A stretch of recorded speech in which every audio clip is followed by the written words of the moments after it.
She arrived on Station Theta 9 with blood crusted beneath her fingernails and a bruise blossoming across her ribs, a gift from her last Earth-based trial. Lieutenant Mara Voss stepped from the dropped shuttle onto the gleaming black floors, surrounded by a silence so deep it seemed artificially manufactured. The air smelled sterile and charged, like ozone trapped in metal. Above her, the curved ceiling blinked with recessed red lighting, pulsing like a mechanical heartbeat. The Varn-Kai stood waiting. Tall, wiry, and deathly still, their frames looked sculpted from bone and sinew. No lips moved when they communicated. Their voices resonated directly into the minds of the arrivals. It was a violation, immediate and cold. You have been selected. You will be remade. You will be efficient. Mara clenched her jaw and refused to blink. Around her, the other human recruits glanced nervously at one another, uncertainty thick in the air. Each had come from Death Worlds, Earth, Mars colonies, Io outposts. Survivors. Fighters. Chosen not for obedience, but for the evolutionary gift of violence. What no one said aloud was that Station Theta 9 didn't train warriors. It studied weapons. Human ones. The daily routine was not training, it was war disguised as education. Wake up to pain drills calibrated to increase neural stress resistance. Swallow nutrition tablets laced with hormonal suppressants. Engage in zero-gravity combat simulations designed to pit unpredictability against rigid alien control. The Varn-Kai watched everything from observation decks, their enormous black eyes unblinking. Mara didn't speak much, but she moved like a predator. Quick. Quiet. Lethal. In sparring sessions, she showed an instinct for angles and openings that the Varn-Kai found both fascinating and unnerving. She didn't follow patterns. She invented them mid-strike. She also noticed things. The way the Varn-Kai never called them by name. The way injured humans were replaced, not healed. And the way the walls echoed back different sounds depending on what time of day it was, suggesting hidden chambers, shifting architecture. She stored it all. Not for escape. Not yet. But for understanding. One evening, during neural simulation drills, the instructor named Suvril paused in front of her. He was older than the others, if their kind aged at all. His body gleamed under the lights, layers of translucent muscle barely concealing the rigid bones beneath. His presence silenced the room. You learn quickly, his voice echoed in her skull. Too quickly.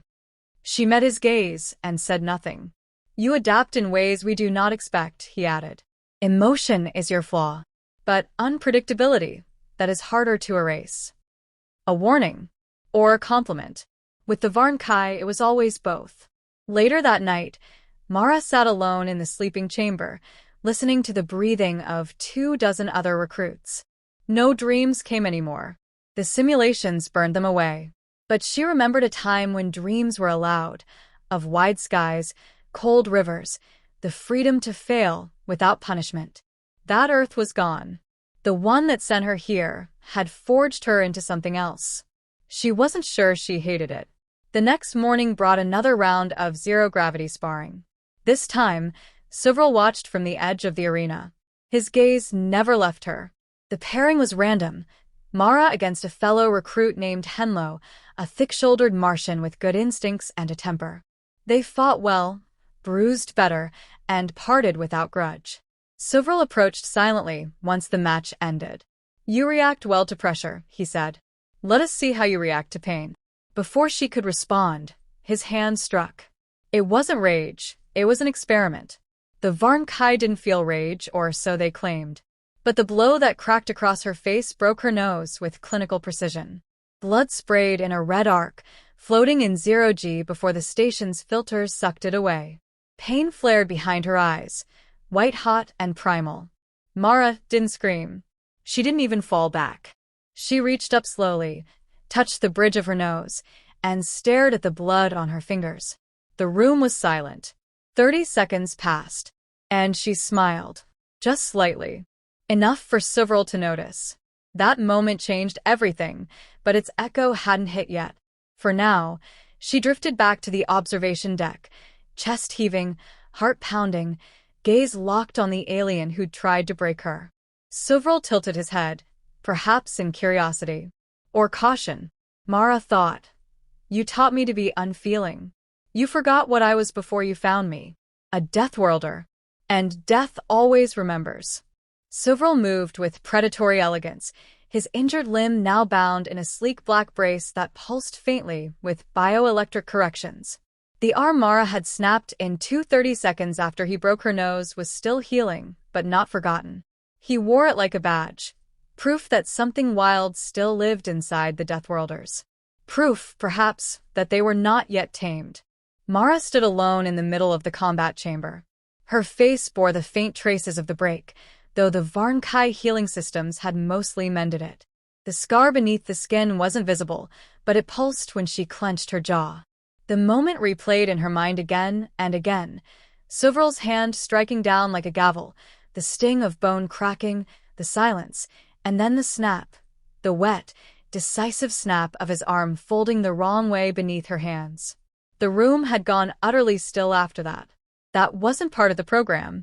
Now, everything was different. She hadn't been disciplined. No isolation. No public punishment. Just observation.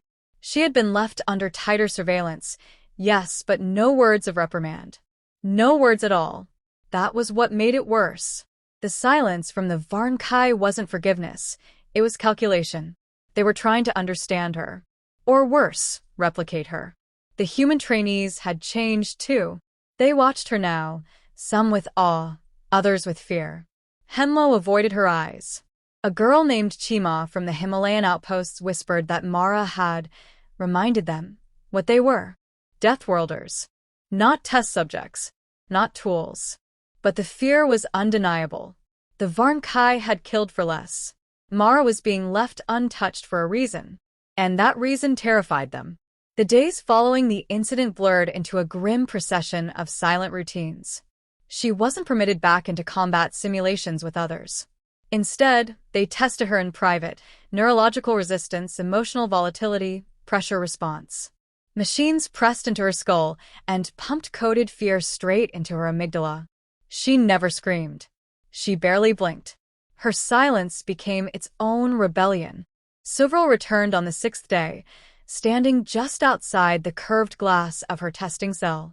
His arm, still braced, hung beside him like an unfinished thought. We underestimated the pressure tolerance of your species, his voice whispered in her head. She didn't reply. Correction is a natural part of refinement. Still nothing. You fractured not only my limb, but the system itself, he continued. And now we must determine whether that is anomaly or design. Only then did she meet his gaze. If you're asking whether I'll do it again, she said aloud, her voice like flint scraping steel, the answer is yes. Suvril studied her for a long moment, then turned away. The next trial began immediately. She was thrown into an unfamiliar chamber, darker, colder. Gravity shifted unpredictably. The walls moved with slow, disorienting pulses. Inside, 3 other humans waited, disoriented and unarmed. A test, clearly. A 4th door opened. Not a human.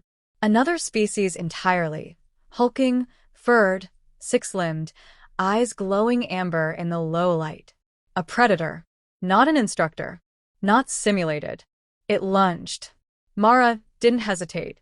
She struck low, using gravity's irregular sway to bring her under the creature's massive bulk. It swung, missed, corrected. Her shoulder caught the edge of its claw. Pain flashed white, but it grounded her. She drove her elbow into its ribcage with brutal precision, then vaulted up, grabbed one of its smaller limbs, and twisted until she heard the sickening crunch. It screeched. That was enough for the others to react. Together, they overwhelmed it. It fell in seconds. Then the lights flicked back on. Suvril's voice echoed through the chamber. Instinct. Cooperation. Violence. Flaw or function. Mara looked up at the surveillance orb embedded in the ceiling. You want to break what you don't understand, she said. But we don't fracture the way you do. Later, in the communal quarters, the humans buzzed with energy. The unspoken taboo had been shattered. The Varnkai had introduced live threats. They had tested human savagery and been shown its result. Henlo approached her again that night. "You're not just surviving," he said. "You're changing the rules." "I didn't come here to be studied," she replied. "They made a mistake bringing Deathworlders here. We don't adapt the way they expect. We mutate." He frowned. "So, what happens now?" She didn't answer, because she didn't know. But in her mind, the lines were forming.